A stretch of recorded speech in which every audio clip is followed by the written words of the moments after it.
好多謝劉醫生。咁依家我諗咗10分鐘到個 Q&A 啦，咁想問問題，邊個有興趣問嘅請舉手。咁係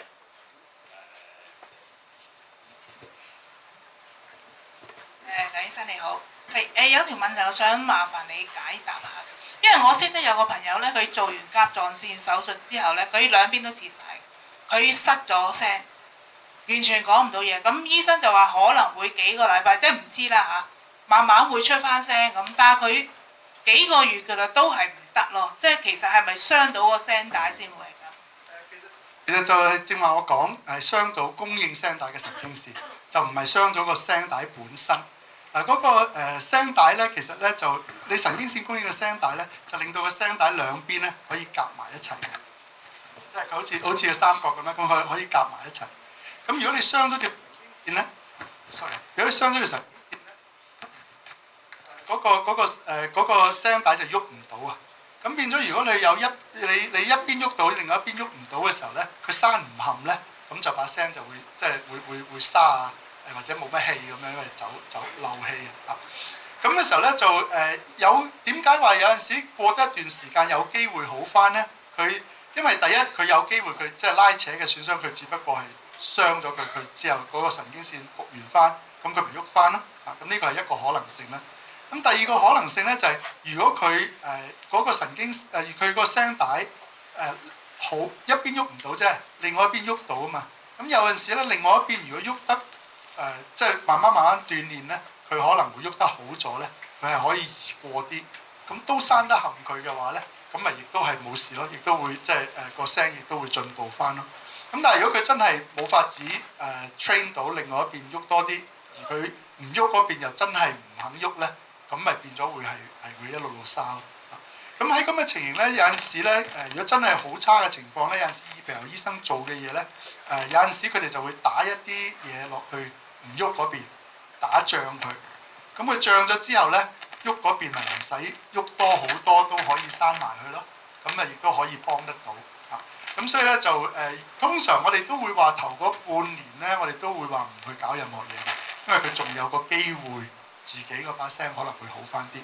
咁有陣時會揾言語治療師幫一幫，即係教一教佢哋點樣用氣啊，點樣喐啊，點樣訓練個聲帶喐到。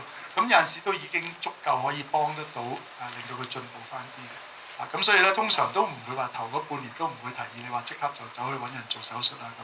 除非你真係嚴重到話哇呼吸都唔得啊，即係兩邊都唔喐得嗰啲就好麻煩㗎。如果兩邊都唔喐得咧，就唔單止係話聲沙㗎啦，兩邊都唔喐得，你真係有陣時呼吸都可以有困難。但出現呢個情況嘅機會好細。嗱佢。所以就係話，如果佢真係個情況咁差，你過得半年以外都係唔得嘅咧，咁你可能值得揾個耳鼻喉醫生傾一傾，睇下佢哋可唔可以做啲嘢可以幫得到。唔敢話可以100%復原，但係咧好多時起碼都復原得7-8嘅。即係如果佢有啲嘢可以做得到。不過我諗你個醫生係個朋友醫生係未即係佢想等一等，希望佢自己會好翻先，所以就唔咁心急咁去做呢啲嘢啫。但如果你過得半年都咩嘅，可能揾個耳鼻喉醫生傾傾係有幫助，可能有嘢做得到。唔該梁醫生，我想問咧，我咧就喺私家嗰度驗咗出嚟，佢就話我係良性嘅。咁良性，咁第一個咧，第二個咧，我就唔知道啦，好似2cm、2.5、3cm。咁點樣叫做大？點樣叫做細？個數字越大就越大啦。但係大到咩程度先叫大？嗱咁樣嘅，其實咧就其實好難有一個準則話一定2cm就冇事，3cm有事，唔係咁樣嘅。因為咧其實就算細嘅，我哋有陣時都唔敢話一定係良性嘅。我試過有病人咧係即係有幾粒啦，咁有一粒特別大嘅，咁我擔心啦，咁啊割咗嗰邊出嚟。咁我試過咧，因為我哋正話我漏咗講一樣嘢，就係我哋做手術嘅時候，其實可以做一個所謂急凍切片，睇一睇佢係良性定惡性。咁有啲情況咧，如果急凍切片已經睇到係惡性嘢咧，我哋就會即時將兩邊都割埋，因為如果惡性嘅通常都想兩邊做晒。咁好唔好彩嗰個病人咧就急凍切片就話冇嘢嘅，良性嘅，咁啊留翻另外一邊啦。點知之後嘅正式報告佢睇埋晒其他啲嘢嘅時候咧，佢話喂唔係喎，大嗰粒真係冇嘢喎，但係反而細嗰粒係有嘢喎。咁所以唔係一定話大就一定有事，細就一定冇事，呢個唔係一定嘅。咁至於話幾大先至係真係大咧？呢個咧就我自己嘅標準咧，我就通常就話1cm 以下嗰啲，即係除非佢哋超音波照到覺得好高懷疑，如果唔係1cm 以下嗰啲，我就好少叫病人話喂做手術。呢個我真係好少會咁樣做。如果你話去到2.5cm 以上嗰啲咧，我通常就話無謂啦，真係做咗佢好啲啦。咁你話1.5至2.5嗰啲 size 咧，就真係要同病人傾清楚先至得，即係睇下病人嘅相望同埋即係嗱。如果你當然啦，喺我角度嚟講，醫生一定係諗住最安全嘅，割咗出嚟一定係最安全，因為我哋睇咗。只要你有另外一邊喺度咧，我淨係割咗你一邊咧，你付出嘅代價只係做咗個手術，但係之後咧係冇乜後遺症嘅，即係唔需要食藥，唔需要食。咁所以咧就如果真係去到譬如你我個人就會話2.5以上，我就多數都叫病人一定要做啦。咁你話1.5至2.5嘅時候咧，就真係要同病人傾清楚。個病人如果願意嘅咁咪做咯，唔願意嘅咁咪睇住，但係就起碼都要做埋吉針咯。咁但係個醫生咧，佢而家咧又冇俾藥我食，咁佢又冇建議我去做，咁我話要求佢做咯咁。佢就話唔需要咁。有甲狀腺嘅粒粒嘅結節嗰啲咧，冇藥我哋可以食咧去解決個問題嘅。有啲醫生咧會話叫你食啲藥去撳低，等佢唔好再生大。OK 嗱，咁嗰啲藥係乜嘢咧？其實嗰啲藥咧就係甲狀腺素。我正話講過咧，如果甲狀腺素低，個腦就會出多啲激素嗰個 TSH， 叫個甲狀腺做多啲甲狀腺素同埋生大啲噶嘛。咁有啲醫生嘅理論咧就係話，我俾咗 T4你食，我俾咗甲狀腺素你食，咁個腦咪唔使叫佢做嘢咯，個腦就出少啲呢個 TSH 啦。咁少啲呢個激素出嚟去刺激個甲狀腺咧，咁希望嗰啲粒粒咧就唔會再生大。OK， 咁呢個就係個理論。所以如果有醫生話俾藥你食咧，就係咁樣嘅情況。咁問題咧，我就唔係太 buy 呢一套嘅。點解咧？就係因為嗱，咁你食啦係啊，第一就係雖然話唔會大啫，理論上冇理由細翻嘅嚇。咁第二咧就係話，咁你食幾耐咧？如果你要成世食嘅，我不如割咗出嚟拎去化驗清楚，大家安安樂樂冇事。如果你唔係成世食咧，你停藥嗰下咧就有機會有反彈，因為你一路個自己嘅甲狀腺懶慣噶嘛，唔使做嘢啊嘛，你食住噶嘛，係咪？咁你突然間停咗唔食嘅時候咧，個腦咪要出大量嘅激素叫翻醒佢去做嘢咯。咁嗰一刻會唔會突然間大量嘅激素出嚟刺激佢，突然間再生大啲咧？呢個理論上係有咁嘅可能。咁所以咧就我個人就唔係太 buy 話食藥去撳住佢呢一樣嘢。咁所以咧就冇人叫你食藥，呢個係好正常嘅，因為真係唔係有咩藥可以食去幫得到。咁至於話做唔做手術咧，就其實就即係見仁見智嘅呢啲好難話啱定錯。即係我哋個角色好難做嘅，我叫你去做，割咗出嚟係良性嘅，你又怨我，早知唔使做啦，係嘛？但係報告話良性，你要明白咧，就算你無論係超音波，就算你做咗吉針咧，個報告話良性咧，呢個都唔係即係唔可能話100%嘅。你要話係100%咧，就只會係成嚿攞咗去化驗先至可以話100%。咁好似我講正話，即係有陣時照出嚟大粒嗰粒我驚，反而細粒嗰粒先有事。呢啲情況可以出現嘅，我哋只可以係根據覺得擔心啲，唔擔心啲。大家傾清楚先至可以做一個共識咯。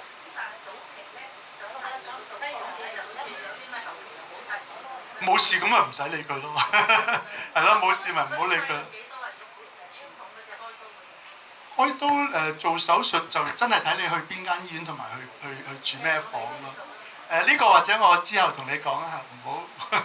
梁醫生唔該，我想問下咧，微創咧有冇話限制嗰個大即係個甲狀結節咧有幾大唔做得咁啊？4cm 得唔得咧？越大嘅咧就越難做，就變咗嗰個風險越會高啲啊！咁同埋咧，你要明白，你越大嚿咧，你到你要攞出嚟嗰個傷口咧，就一定要有翻咁大嚿。即係我唔可以一個1cm 嘅傷口去攞嚿4cm 嘅嘢出嚟。係啊，咁如果你4cm嘅話咧，你變咗你開出嚟嗰個傷口咧，即係攞嗰嚿嘢出嚟嘅傷口咧，就一定要有翻咁上下大先攞出嚟。咁變咗咧就值唔值得呢個就即係反而係值唔值得嘅問題。咁做唔係話一定唔做得，做係做到嘅。即係4cm都可以有機會做得到嘅。咁不過只不過要傾嘅就反而係值得定唔值得，到時個創傷有幾大嗰個，即係因為咧你喺頸度咧，其實幾長幾短咧，其實因為佢係順住啲頸紋做咧，就其實唔係太緊要嘅一個 issue 嚟嘅。但係如果你微創做咧，你其中一個傷口要去到成，即係你4cm嘅咁大咧，你都要開大過佢先出到嚟嘅。咁你變咗你講緊其中一個傷口可能要成5cm 有多嘅，咁變咗你就要真係諗值唔值得咯。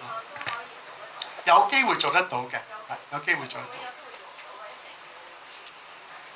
咁呢個就要即係個醫生要做一個決定啦。有啲情況咧，如果佢真係覺得唔係咁適合嘅咧，即係就有陣時會拒絕話用微創做咯。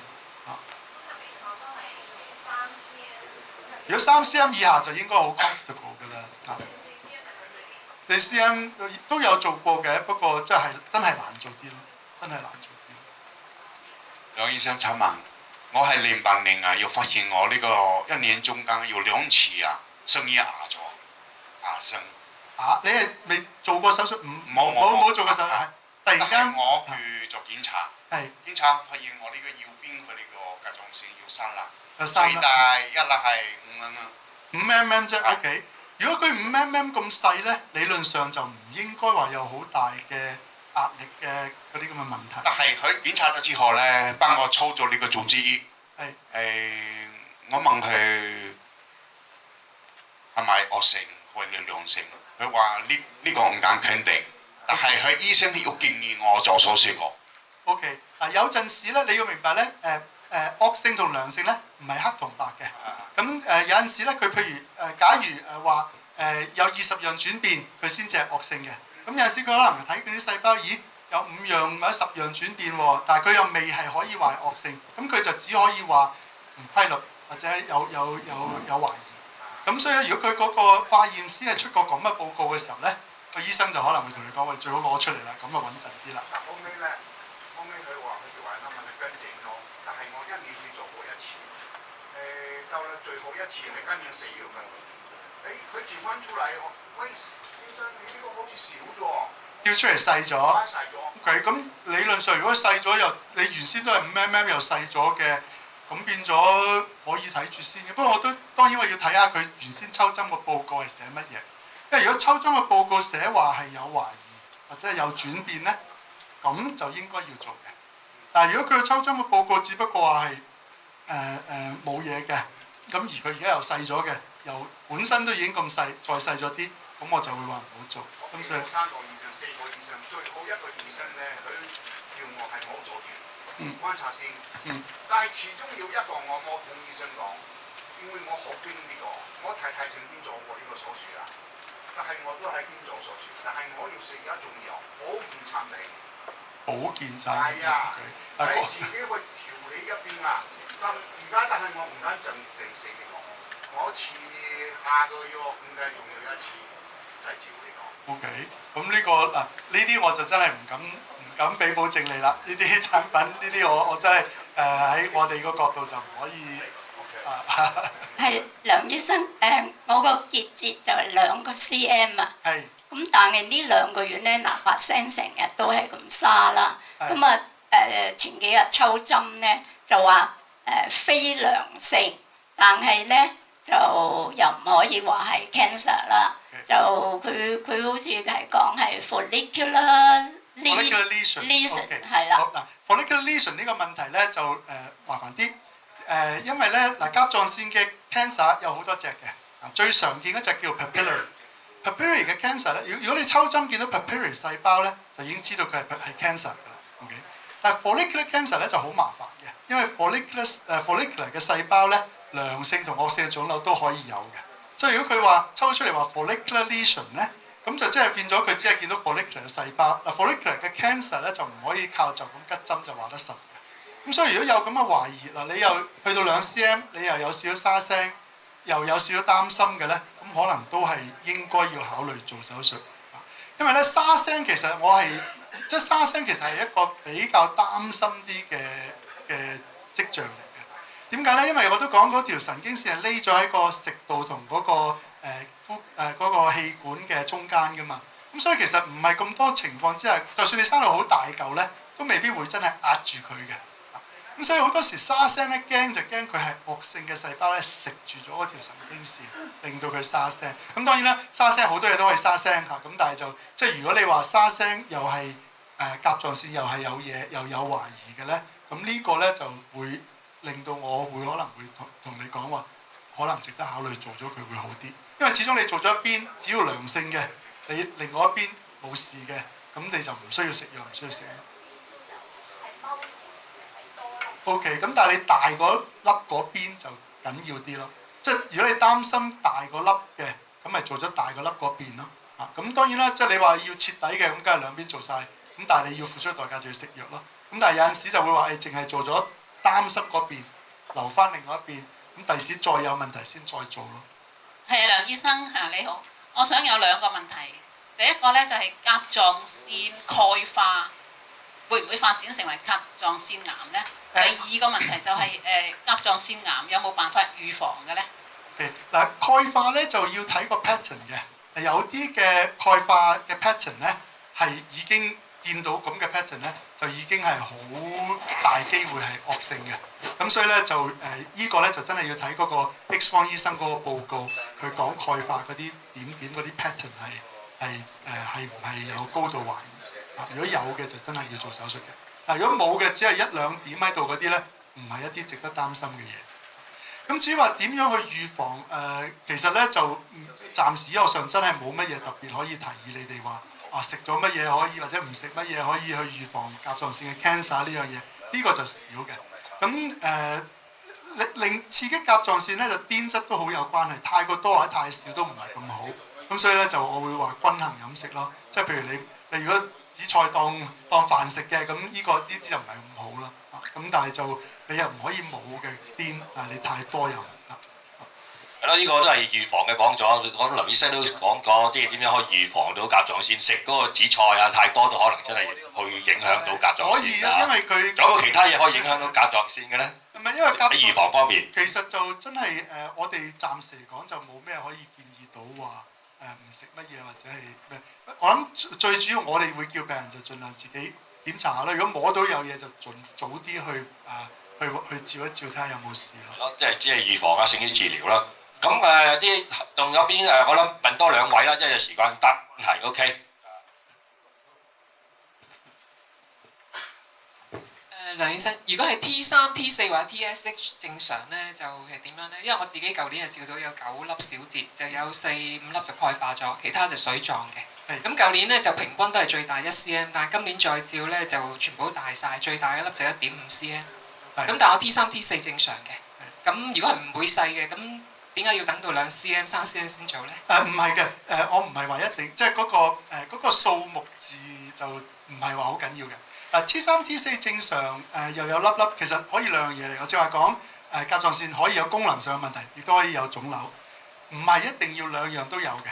有啲人係功能有問題，但係冇腫瘤；有啲人有腫瘤，但係功能係正常嘅。咁所以咧就喺呢個情嚟講咧，抽血唔會 predict 到嗰個腫瘤會唔會大、會唔會細，或者佢會唔會有惡性嘢。咁當然如果你個 TSH 係特別高嘅，咁嗰啲腫瘤生得大嘅機會係會高啲嘅，因為成個甲狀腺都會生大。咁如果你係見住佢睇住佢明一路大緊嘅，咁嘅話咧，呢個都係另一個有陣時會提議做手術嘅原因。係咪9粒你會逐粒做，因為成個甲狀腺？通常唔會逐粒做嘅。通常咧就如果你好彩嘅9粒喺晒一邊，咁啊淨係做一邊。如果你係分散晒嘅咧，你話真係要處理佢，你真係全部做，即係可能要全部攞晒嘅。咁所以好多時就要衡量值得定唔值得嘅問題。咁個情況。鈣化點同水狀有咩分別咧？水腫嗰啲只係一個水，即係個水泡啦嚇。咁水泡嗰啲有陣時，如果佢大嘅水泡咧，可能吉支針抽咗啲水咧，可能佢又會塌翻落去。咁但係當然佢亦都可以再積聚啦。咁個問題就係話值唔值得嘅問題。即係你話我而家有9粒，咁係咁嘅 size， 但如果你有好大嘅症狀或者係真係好脹得好緊要，咁你覺得值得做咗佢，即係你付出嘅代價就係會食藥。咁你如果覺得食藥呢個代價係值得嘅，咁咪做咗佢咯。咁但係會唔會我會唔會拱你去做咧？即係我又未必會拱你去做。尤其是如果你冇任何症狀嘅話，鈣化點都唔緊要嘅。鈣化點只要佢個 pattern 唔係有懷疑嘅 pattern 咧，咁我應該就要照超聲波去 monitor 嗰個 pattern。通常我會話，通常其實1年照一次都 OK 㗎啦，唔需要照得太密嘅。但唔可以9粒逐粒攞嘅，即係一定要攞晒。嗱，點解唔係逐粒去攞咧？因為個問題就係、我哋講話最大手術最大嘅問題就係驚損傷神經線。如果你入過一邊，我做咗你左邊，第時你要做右邊，因為我冇入過去右邊重要嘅部位，咁所以第時做右邊嘅時候咧，個風險同第一次做係冇分別嘅，損傷神經，因為可以認到路啊嘛。但如果我已經入過去一次割咗一忽出嚟，第二次再入翻同一邊再去做嘢咧，咁因為有拉有成咧，我未必咁易揾到啲神經線，咁個風險係會高好多。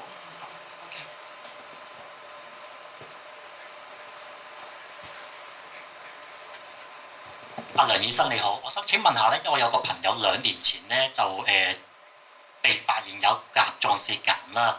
咁初時做嘅時候咧就話其實係惡性，所以佢成個甲狀腺兩邊都切除晒㗎啦，都 so far 2年。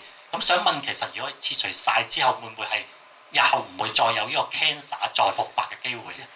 甲狀腺嘅 cancer 要睇佢係邊隻 cancer。其實甲狀腺嘅 cancer 最常見嗰兩隻就正話我哋提過 papillary 同 follicular。呢兩隻咧都屬於最好嘅嘢嚟嘅，做足晒治療咧，大部分啲病人20年、30年後都喺翻晒度嘅。咁但係咧有一兩隻咧甲狀腺癌咧係好惡嘅，其中有一隻嗰隻叫 anaplastic 嗰隻咧，就我哋直情話如果你斷症係 anaplastic， 1年後個病人仲喺度嘅咧，你就斷錯症㗎啦，即係真係惡到咁嘅。但係嗰隻咧就傾向喺好大年紀有嘅，我哋講緊啲病人多數80、90歲嘅。所以後生有嗰啲咧，就通常都係屬於最好嘅嘢嚟嘅。嗱，我唔敢話佢一定唔會翻發，因為有陣時佢翻發咧，佢可以喺啲淋巴核度翻發出嚟。但係你如果割晒嘅話咧，理論上就全部攞走晒咧，咁個甲狀腺已經冇咗喺度。